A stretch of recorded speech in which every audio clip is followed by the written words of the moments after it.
আবাস যোজনার প্রকল্পে টাকা মিলেছে প্রথম কিস্তির। সেই টাকা দিয়েই বাড়ির কাজ শুরু করেছিলেন উপভোক্তা। কিন্তু আবাসের টাকা ঢুকলেও দাবি মতো কাটমানি দেননি স্থানীয় পঞ্চায়েত সদস্যকে। কাটমানি না দেওয়ায় উপভোক্তার নির্মীয়মান বাড়ি রাতের অন্ধকারে ভাঙচুর করার অভিযোগ উঠল দুষ্কৃতীদের বিরুদ্ধে। ভাঙচুরের ভিডিও ইতিমধ্যেই ভাইরাল। মালদার বামনগোলা ব্লকের হরিপুর এলাকার ঘটনা।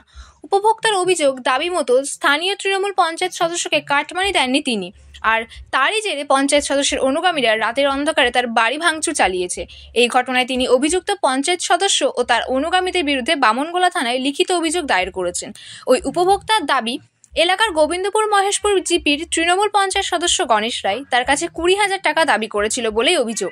তিনি সেই টাকা দিতে নারাজ। নিজের বসত ভিটার উপরেই বাড়ি তৈরি করেছিলেন তিনি। রাতের অন্ধকারে তার নির্মীয়মান বাড়িতে ভাঙচুর চালানোর অভিযোগ তুলেছেন তিনি।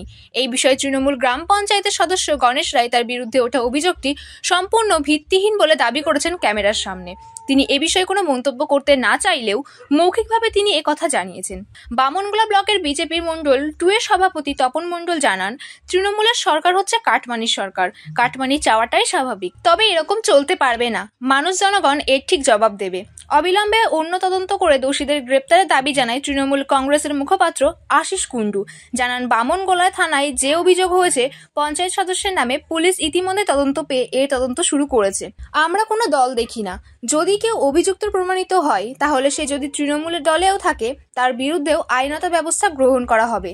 আর বিজেপি সব ক্ষেত্রে রাজনীতি করে, এটাই তাদের কাজ।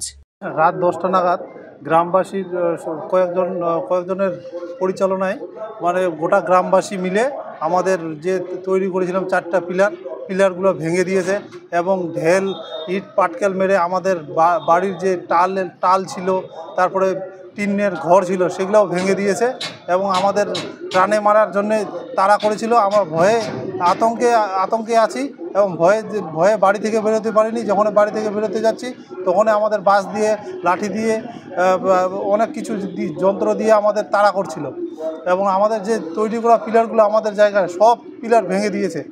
বাংলা আবাস যোজনার যে প্রকল্পটা দিয়েছিল, সেই প্রকল্পের ঘর পেয়েছিলাম, সেই ঘরটাই আমাদের করতে দিল না এবং যত জিনিস ছিল সব নষ্ট করে দিয়েছে। তৃণমূল সরকার হচ্ছে কাটমানির সরকার, আর কাটমানির সরকার কাটমানি নেবে, এটাই স্বাভাবিক। আর সেটাই ঘটনা ঘটেছে। একটা 1,20,000 টাকার স্কিমে একজন মেম্বার যদি 20,000 টাকা নেয়, তাহলে কোন টাকা দিয়ে সে ঘর করবে? কিন্তু তারপরেও সে 20,000 টাকা, প্রথম কিস্তিতেই সে 20,000 টাকা দাবি করে।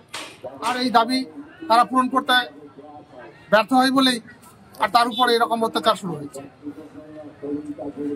বামনগোলা ব্লকের গোবিন্দপুর মহেশপুর জিপির আবাস যোজনা সংক্রান্ত যে অভিযোগের কথা আপনারা বললেন, অভিযোগ যখন হয়েছে, কনসার্ন অফিসার্সরা সেই ব্লকের তদন্ত করছে। তদন্তে যদি দোষী সাব্যস্ত হন, তিনি যত বড় পদেই থাকুন না কেন, তৃণমূল কংগ্রেস জিরো টলারেন্সে, করাপশনের সাথে জিরো টলারেন্সে কাজ করে। কাজেই তিনি যদি দোষী সাব্যস্ত হন, তদন্তে যদি দোষ প্রমাণ হয়, তাহলে আপনারা রেস্ট অ্যাসিওর থাকুন, according to law he will be penalized. আর বিজেপিকে অভিযোগ করছে, দ্যাট ডাজন্ট ম্যাটার। কারণ বিজেপি না মানুষ মরলে যায়, না মানুষ জন্মালে যায়, না দুর্গাপূজায় থাকে, না ঈদে থাকে। ওখানকার যে ঘটনা, ওখানকার সমস্ত গ্রামবাসীরা, এই যে অভিযোগের কথা বললেন, সেখানকার গ্রামবাসীরা একটি পার্টিকুলার জায়গায় একটা অনুষ্ঠান সংগঠিত করেন। সেখানে ঘর যেহেতু তৈরি হচ্ছে, এই নিয়ে একটা লোকাল ক্যাওস হয়েছে। আমরা চেষ্টা করছি এটা লোকালি গোটা ব্যাপারটাকে মিট আপ করিয়ে